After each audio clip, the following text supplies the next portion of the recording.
मुझे चंदा दो, मैं तुम्हें धंधा दूंगा, और चंदा नहीं दिया तो ईडी का फंदा दूंगा। चलिए शुरू करते हैं इस स्कैम की कहानी को। ये बात है 2002 की। सुप्रीम कोर्ट ने नेताओं के ऊपर नया कानून लागू किया था कि क्रिमिनल चार्जेस अरेस्ट, फैमिली के पास कितना पैसा है, तो ये सारी चीज़ हमें पता होनी चाहिए। इन्फॉर्म वोटर की तरह हम वोट करें। 2003 में सुप्रीम कोर्ट ने इस कानून को मंजूरी दे दी। तब से आज तक किसी भी नेता को खड़ा होने के लिए ये सभी बातें उन पर नोट करी जाती है। लेकिन 2003 के बाद भी इलेक्शन में पैसे की भरी गाड़ियां पकड़ी जाती थी। चलिए जानते हैं ईवीएम मशीन और बीजेपी और अडानी का घोटाला। गौरतलब है कि भारत में पहली बार 1980 में चुनाव आयोग ने राजनीतिक दलों के सामने ईवीएम को प्रदर्शित किया और इसके उपयोग के निर्देश दिए थे। 1982 में केरल विधानसभा चुनाव में इसका पहली बार उपयोग किया गया था, लेकिन बाद में सुप्रीम कोर्ट ने इसकी वैधानिकता को लेकर चुनाव रद्द कर दिया। बाद में कानून में संशोधन कर इसका इस्तेमाल शुरू किया गया। 1998 में मध्य प्रदेश, राजस्थान और दिल्ली के विधानसभा चुनाव में कई सीटों पर ईवीएम से मतदान हुए। साल 1999 के लोकसभा चुनाव में 45 संसदीय सीटों पर ईवीएम से मतदान हुए। अब बात करते हैं मोदी और अडानी के घोटाले के बारे में। गौतम अडानी ने 6 अडानी समूह की सहायक कंपनियों के बिजली उपकरण बिजली को कृत्रिम रूप से बढ़ाकर और अपने भाई विनोद अडानी के स्वामित्व वाली ऑफशोर सेल कंपनियों में धनराशि स्थानांतरित करके महाराष्ट्र और राजस्थान के लोगों से 10,000 करोड़ रुपए से अधिक की धोखाधड़ी की। इस घोटाले को दिन दहाड़े भ्रष्टाचार के सबसे गंभीर, चौंकाने वाले और ज़बरदस्त मामलों में से एक बताते हुए आप पार्टी के वरिष्ठ नेता ने बिजली क्षेत्र में भ्रष्टाचार की सीमा को उजागर किया और इसमें गहन जांच और दोषियों के लिए कड़ी सजा की मांग की। उन्होंने इस बात पर जोर दिया कि इस घोटाले में गबन किए गए हैं पैसे का इस्तेमाल दिल्ली के लोगों को 3 साल के लिए मुफ्त बिजली देने, यानी 3.5 साल के लिए देश के पूरे खेल बजट को निधि देने या सड़कों, स्कूलों और अन्य बुनियादी ढांचों के लिए निर्माण के लिए किया जा सकता था। यह आधुनिक भारत का सबसे बड़ा घोटाला है। इसमें लालच और हृदयहीनता के साथ साथ भारत के लोगों के प्रति उदासीनता का मिश्रण है। यह इस विश्वास पर आधारित है कि ऐसा कोई घोटाला नहीं है जिसे प्रबंधित नहीं किया जा सकता और ऐसा कोई मुद्दा नहीं है जिसे प्रबंधित नहीं किया जा सकता। अब जानते हैं ईवीएम मशीन कैसे काम करती है। मतदाताओं को वोट करने के लिए एक बटन दबाना होता है। मतदान अधिकारी भी एक बटन दबाकर मशीन बंद कर सकता है ताकि मतदान केंद्र पर हमला होने की स्थिति पर जबरन डाले जाने वाले फर्जी मतों को रोका जा सके। मतदान से जुड़े रिकॉर्ड्स रखने वाली मशीन पर मोम की परत चढ़ी होती है।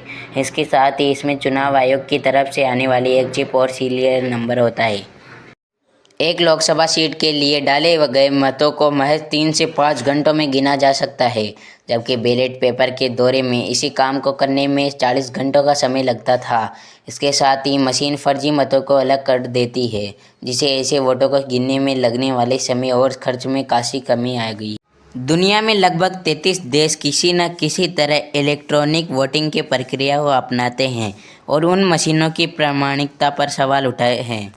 वेनेजुएला में साल 2017 के चुनावों में डाले गए मतों की कुल संख्या कथित रूप से असली संख्या से 10 लाख ज़्यादा निकली। हालांकि सरकार इसका खंडन करती है।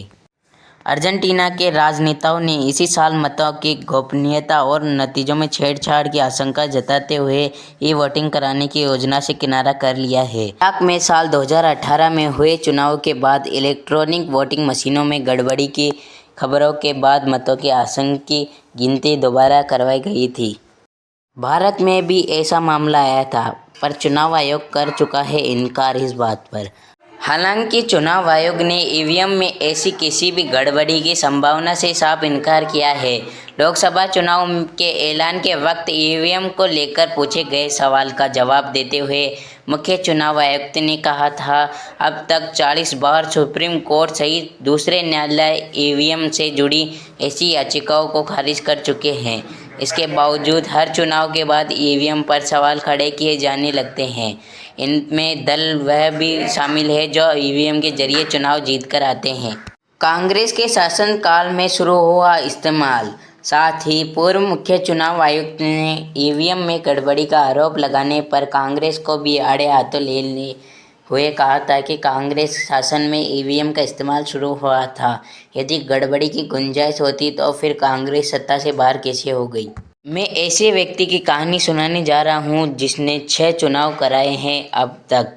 मैंने कागजी मतपेटियों से लेकर ईवीएम में बंद चुनावों तक लगभग 6 चुनाव कराए हैं। मैंने चुनावों में पीठासीन अधिकारी मास्टर ट्रेनर के रूप में काम किया है। आइए इसे शुरू से समझें। सभी ईवीएम में एक बीयू बैलेटिंग यूनिट और एक सीयू कंट्रोल यूनिट और कुछ जहां विशेष रूप से परिभाषित वीवीपैट यानी पेपर ऑडिट ट्रेल के लिए होते हैं।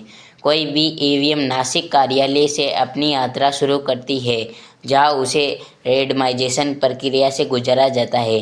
कोई नहीं जानता कि ईवीएम कहाँ जाकर ख़त्म होगी, यानी कौन से मतदान केंद्र या निर्वाचन क्षेत्र में पहले रेंडमाइजेशन के बाद दूसरा रेंडमाइजेशन किया जाता है, जहां मशीनों को एक निश्चित निर्वाचन क्षेत्र के लिए आवंटित किया जाता है।